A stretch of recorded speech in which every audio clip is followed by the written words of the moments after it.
और इस गीत का नाम है भ्रमर गीत। और इस गीत में व्याज स्तुति है। और कितनी बड़ी योग्यता, यह गीत भी सबसे पहले उद्धव ने ही सुना है किशोरी जी से।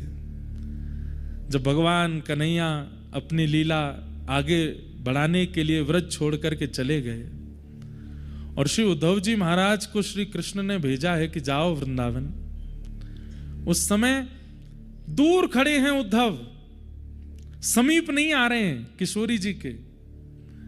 किशोरी जी ने देख लिया है उद्धव की ओर और समझ गई हैं कि संकोच के कारण मेरे सामने नहीं आ रहा है, लेकिन जानना चाहता है कि मेरे मन में क्या चल रहा है, इन गोपियों के चित्त में क्या चल रहा है,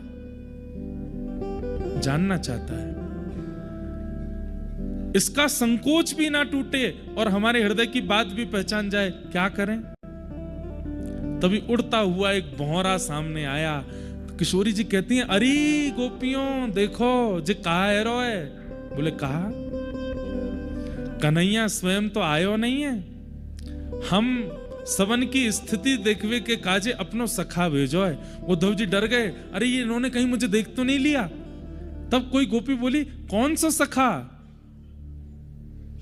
तब किशोरी जी भौरे की ओर इशारा करती हैं, ये रहा कृष्ण का सखा। उद्धव जी ठीक हुए, चलो मेरे को नहीं देखा, भौरे को बोल रहे, पर भौरा कृष्ण का सखा कैसे? गोपियां बोली, ये भौरा कृष्ण का सखा कैसे हो सकता है? तब किशोरी जी गाती हैं, बोले इनका और कृष्ण का एक जैसा ही तो स्वभाव है।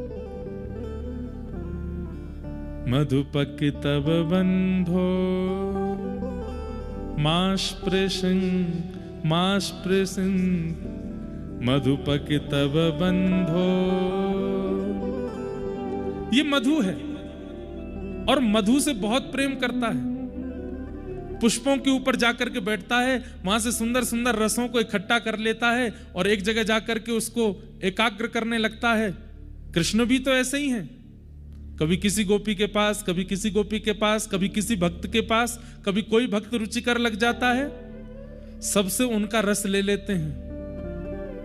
पहला तो वर्ण एक जैसा, ये भौरा भी काला है, कृष्ण भी काले हैं। इस भौरे का जो स्वभाव है, कृष्ण का भी वही स्वभाव है। ये जगह जगह के पुष्पों से रस लेता है, कृष्ण भी तो यही करते हैं। ये एक प्रकार से किशोरी जी यहां पर ठाकुर जी को व्यंग मार रही हैं, इसलिए थोड़ा सुनिए इसको। अरे देखो तो, बहतु मधुपते स्तन मानिनी नाम प्रसादम यदु सदस्य विडम्ब्यम यस्य दूतस्त्वमिद्रिक। इसकी मूंछों पर कुमकुम लगा है। बोले ये कुमकुम इसके मूंछों में कहां से आया? बोले कि अरे श्री कृष्ण जब चलते हैं तो उनके चरणों में कुमकुम लगाती हैं गोपियां, और अब हम तो लगाती नहीं, तो मथुरा की गोपियां जाकर के कृष्ण के चरणों में कुमकुम लगाती होंगी, और जब वो चलते होंगे उनके चरणों का आस्वादन पृथ्वी को होता होगा। जैसे ही वो अपने चरण उठाते होंगे, ये भौरा जाकर के उनके चरण चिन्हों से ही उस स्वाद को लेता होगा। वही कुमकुम इसके मूंछों पर लगा हुआ है। अरे कपटी भौरे, जैसे तुम हो वैसे ही तुम्हारे सखा श्री कृष्ण हैं। हमने बहुत बड़ी गलती कर दी जो कृष्ण से हमने प्रेम किया। उद्धव जी महाराज बैठे हैं बद्रीनाथ में, प्रसन्न हो रहे होंगे इस गीत को सुन करके। थोड़ा सुनाई देते हैं, आज वर्षों बाद मन में भाव आया है इस गीत के प्रति। किशोरी जी गा रहे हैं।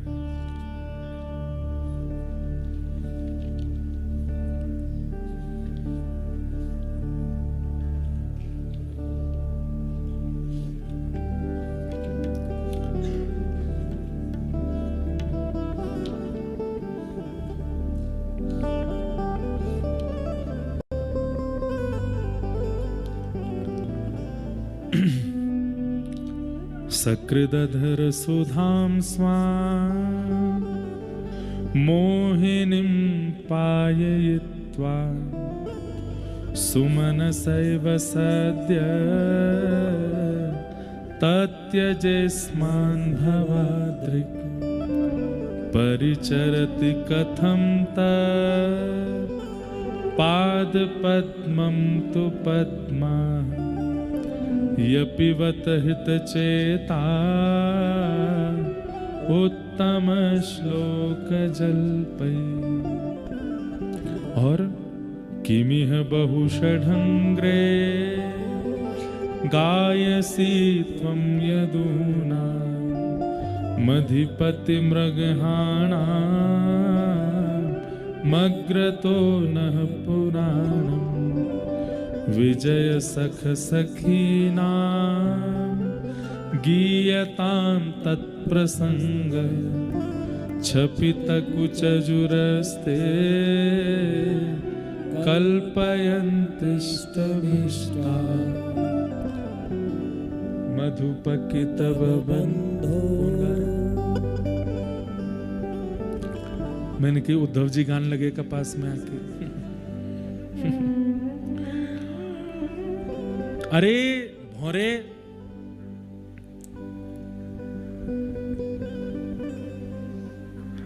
हमें तो लगता है तू ये जो गुन गुन गुन गुन कर रहा है ना आकर के, तू उनका गीत सुनाना चाहता है, तू जरूर हम लोगों को ये बताना चाहता है कि कृष्ण ऐसे नहीं है, कृष्ण वैसे नहीं है। हमें सुनना ही नहीं है कि वो कैसे हैं कैसे नहीं है। उनकी ज्यादा चर्चा हमारे सामने मत करियो। कहीं हमें ये सब मत बताइयो कि मथुरा में उनकी स्थिति क्या है, उनकी परिस्थिति क्या है। हमें ये सब नहीं सुनना। क्यों? उनके बारे में सुन सुन के ही तो हमारी ये हालत हुई है। उनकी कथा ने ही तो हमको ऐसा बना दिया। अरे गोपियों, किशोरी जी कहती हैं, तुम ही बताओ कृष्ण से हमारी जो इतनी प्रीति हुई, इसके पीछे कारण क्या है? कथा। अगर हमने कथा ना सुनी होती, कृष्ण के विषय में इन संत जनों से, महत जनों से, कथा वक्ताओं से ना सुना होता, तो आज हमारी ये स्थिति होती नहीं होती। इतनी प्रीति ही नहीं होती, इतना प्रेम ही नहीं होता। अरे ये सब करा धरा तो कथा नहीं है। उनकी चर्चा मत सुनाना हमारे सामने, एक शब्द मत कहना। और हमें तो लगता है ये जितने भी कथा वक्ता हैं, गोपी गीत में गोपियों ने कथा वक्ताओं की बड़ी प्रशंसा की, पर भ्रमर गीत में यहां पर थोड़ा सा डांटा है। बोले क्या? बोले हमें तो लगता है ये कथावाचक जो हैं ये सब ठाकुर जी ने अपने आप हायर करके भेजे हैं। हमारी अच्छी अच्छी कथा सुना के सबको बाबला कर दो, सबको व्याकुल कर दो, हमारे प्रेम में सबको विभोर कर दो, इसके बदले मैं तुमको मुक्ति प्रदान करूंगा। मन में ये कथा वक्ता इतनी बढ़िया बढ़िया कथा सुनाते हैं कि हम सब रोते विलकते कृष्ण की याद में पागल हो जाते हैं, और कृष्ण फिर भी नहीं मिलते। हे भौरे, ये गुनगुन करना बंद कर, कृष्ण की लीला चर्चा हमको मत सुना। उद्धव जी दूर खड़े खड़े सुन रहे हैं। उद्धव जी तो सोच के, किशोरी जी जो जो बात कह रही हैं उस पर उद्धव जी सोच रहे हैं, नहीं श्यामाजू ऐसे नहीं है ठाकुर जी, अरे आप क्या जानो, वो तो बहुत विचलित हैं, बहुत व्याकुल हैं। किशोरी जी का मन समझ तो रहा है कि उद्धव पक्ष लेकर के आया है कृष्ण का, उसको उत्तर कैसे दूं, तो ऐसे दिया। उसकी प्रशंसा मत करना हमारे आगे। तुम्हारा कृष्ण कपटी है। पहली बार शायद हमारी श्यामाजू को इतना क्रोध आया होगा, और उस क्रोध का दर्शन उद्धव ने किया है। और ये क्रोध नहीं है। मैं एक बात कहा करता हूं बंधुओं, प्रेम की अतीत कई बार शब्दों को भले ही क्रोधित कर देती हो, पर उन शब्दों में भी अंदर प्रेम ही है।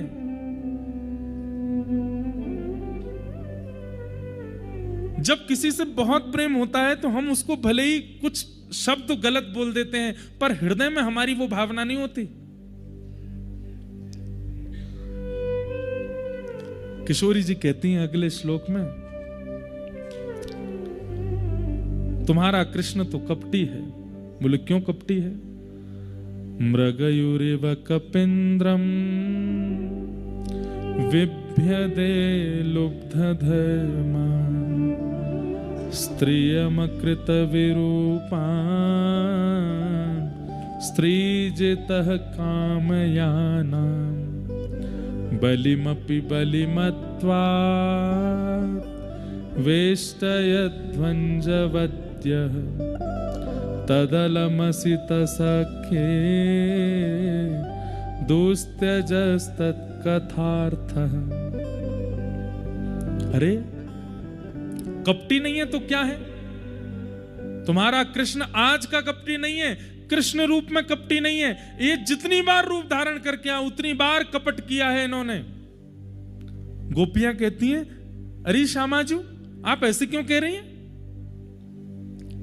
किशोरी जी कहती हैं, अरे जब राम बन करके आए थे पूरे विश्व में तो प्रचार हो गया मर्यादा पुरुषोत्तम, मर्यादा पुरुषोत्तम, मर्यादा पुरुषोत्तम, लेकिन बेचारे उस बाली को छिप करके बाण मार दिया। अरे हिम्मत थी तो सामने जाते, क्यों नहीं गए? दूर से छिप करके उसको बाण मार दिया, उसकी मृत्यु कर दी। और ये कपटी नहीं है तो क्या है? बोले क्यों? विवाह रचाने के लिए आई थी शूर्पणखा। अरे कोई अगर विवाह का प्रस्ताव लेकर के आया है, आप मना कर सकते हैं, आप हाथ पैर जोड़ सकते हैं, उठ के वहां से जा सकते हैं। नाक कान कौन काटता है? उसके नाक काट दिए, कान काट दिए। विवाह का प्रस्ताव लेकर के गई शूर्पणखा की स्त्रियमकृतक विरूपाम, उसको विरूपी कर दिया। और वामन बन के गए ये तुम्हारे कन्हैया। क्या बन के गए? बोले वामन, ना 53 ना 54, वामन बन के गए। छोटे से छोटे छोटे पैरों से चल करके गए। बोले कहां गए थे?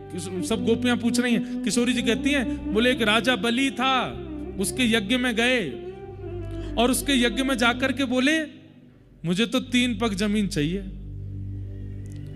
त्रिलोकी का साम्राज्य जिसके पास, वो राजा बोला महाराज और मांग लीजिए, कम से कम 3-4 एकड़ तो मांग लीजिए। मैं तो 300 देना चाहता हूं, 300 एकड़ ले लीजिए। नहीं नहीं, 3 पग जमीन चाहिए। बोले भगवान आपको मांगने में लज्जा नहीं होगी, मुझे देने में बहुत होगी। और उसमें भी पता है तुम्हारे कपटी कृष्ण क्या बोले? बोले क्या बोले? अपने पैरों से नापूंगा 3 पग। छोटे से बन के गए थे, बोले अपने पैर से नापूंगा। किशोरी जी सुना रही हैं, सब गोपियां सुन रही हैं। एक गोपी बोली फिर क्या हुआ? बोले फिर क्या? हट में आ गए, बोले अपने पैरन से नाप के लूंगो। माखन चोर कन्हैया जितने बड़े ना, इतने बड़े थे वामन, वो गए बोले अपने पैरन से। तो गोपियां बोले उनके पैर तो नेक नेक से। बोले आगे सुनो तो किया क्या? बोले क्या किया? बोले जैसे ही बलि ने संकल्प के लिए जल हाथ में लिया तो उनके गुरुजी ने फिर भी रक्षा की। शुक्राचार्य जी आकर के जल की तंतु में बैठ गए कि कहीं संकल्प ही ना हो, क्योंकि शुक्राचार्य जी को तो पता था कि ये साक्षात भगवान है, ये कुछ छल करेंगे। बोले कुशा निकाल करके तंतु में डाला, शुक्राचार्य जी की एक आंख पधार गई, जल ले लिया हाथ में और संकल्प लेते ही 3 पग जमीन का संकल्प लेते ही विराट हो गए। 2 पग से 3 लोक नाप लिए। तीसरा पग देने के लिए बलि के पास कुछ नहीं बचा। बासुकी नाग को आज्ञा कर दी, जाओ बलि को बंदी बना दो। इसने 3 पग जमीन देने के लिए वरदान दिया था, मैंने 2 पग से 3 लोक नाप लिए, तीसरा पग कहां रखूं? अरे बहनों, ये कन्हैया का आज का स्वभाव नहीं है, ये तो पहले से ही ऐसे हैं। दूर खड़े उद्धव कुछ कह नहीं पा रहे हैं और मन में विचार कर रहे हैं कि मैं जिनको गोबर थापने वाली, मैं जिनको दूध काटने वाली और सामान्य सी गोपियां समझ रहा था, ये तो भगवान के जन्म जन्मांतरों की लीला जानती हैं, इनको तो सब पता है। अब मैं इनसे क्या कहूं?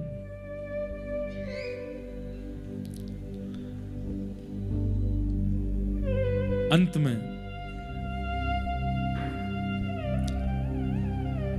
सब सखियां बोली, हे किशोरी जी आप इतनी उग्रता में बोल रही हैं, इतना आप बोल रही हैं, कहीं इस भौरे ने जाकर के कन्हैया को सुना दिया तो? और कहीं इस भौरे ने जाकर के कन्हैया को सुना दिया और कन्हैया ने सुना कि हम सब गोपियां और श्री राधा रानी उनके विषय में ये सब चर्चा कर रही थी, उससे उनका हृदय व्यथित हो गया तो? तुरंत किशोरी जी व्याकुल हो गई और व्याकुल होकर के अपने कहे हर शब्द का निदान बताने लगी। अरे उन्होंने बलि को छुपके ऐसे थोड़ी मारा, उसके पीछे कारण है। बोले क्या? बोले भाई बलि के सामने जो आता था उसका सारा बल बलि के अंदर आ जाता था। कहीं राम रूप में ये बलि के सामने चले जाते तो इनका सारा बल बलि में जाता तो बलि की मृत्यु तो वैसे ही हो जानी थी। और अंत में जो चर्चा प्रभु श्री राम को करनी थी बलि के साथ, वो चर्चा ना हो पाती, इसलिए छुप करके मारा ताकि इसके प्राण निकले तो थोड़ी चर्चा हो। नहीं तो सामने पहुंच जाते तो ठाकुर जी का तेज कोई अपने अंदर धारण कर सकता है, बलि की मृत्यु हो जाती, इसलिए छुप करके मारा। अरे वो शूर्पणखा के नाक कान ऐसी थोड़ी काट दिए थे, उसके पीछे कारण था। बोले क्यों? अरे उसने पराम्बा जगदम्बा श्री सीता जी को निशाना बना लिया था। वो कह रही थी अगर मुझसे ब्याह करो। अच्छा ब्याह नहीं करोगे, इसके कारण मुझसे ब्याह नहीं कर रहे हो, मैं इसका वध कर दूंगी। जैसे ही वध के लिए गई सीता जी की ओर चरण बढ़ाए, ये तो हमारे पुरुषोत्तम प्रभु श्री राम की करुणामयी कृपा है। उन्होंने तुरंत जैसे ही लक्ष्मण जी के पास जा रही है, इनके पास आ रही, तब तक कुछ नहीं कहा, लेकिन अपनी प्रियसी के पास जाते हुए संकट को देखा तो उसके नाक कान काट दिए। ये तो प्रियजनों की रक्षा करते हैं।